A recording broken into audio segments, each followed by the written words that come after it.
म चाहिँ के भन्न चाहन्छु भने तपाईँको NS10 अहिले 13 तारिकदेखि 16 तारिकसम्म बन्द छ है। र पनि यहाँनिर हाम्रो दाजुभाइहरूले यति साह्रो अब भोकै है अब मतलब तिर्खायो होला, त्यही कारण चाहिँ अब हामीले अलिकति उहाँहरूलाई कोल्ड ड्रिङ्क्स लिएर यसो सहयोग गरे, हाम्रोबाट मानवता एउटा सेवा गरे है।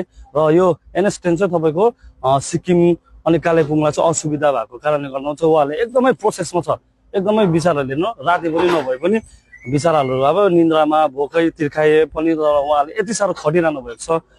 त्यो सब उहाँले पनि एउटा जनताको लागि एउटा जनताको हितमा एउटा सेवा गरिरहेको छ उहाँले पनि है। तपाईँले देखिरहनु भइरहेको छ हजुरहरूले है। र उहाँलाई तपाईँले यसो आएर नजिकहरूले आएर तपाईँहरूले यसरी सेवा गर्न सक्नुहुन्छ हजुरहरूले है। र हामी पनि अब यहीँनिर थिएर NSPC-मा थिएर आएर यसरी सेवा गर्न पायौँ, हामीलाई पनि एउटा खुसी लाग्यो, हामीलाई पनि गर्व लाग्यो। किनभने यो बाटो हाम्रो मात्रै होइन सबैको बाटो हो। त्यही कारण NS10 को चाहिँ बाटो चाहिँ अब तपाईँलाई थाहा छ होला, यसरी अब तपाईँको ल्यान्डस्लाइड भइरहन्छ। त्यही कारण चाहिँ अब उहाँलाई चाहिँ अब हामीले यसरी सेवा गर्ने चाहिँ हाम्रो ठुलो मानवता हुन्छ है। हजुरलाई त्यो भन्दै है म बिदा लिन चाहन्छु हजुरलाई।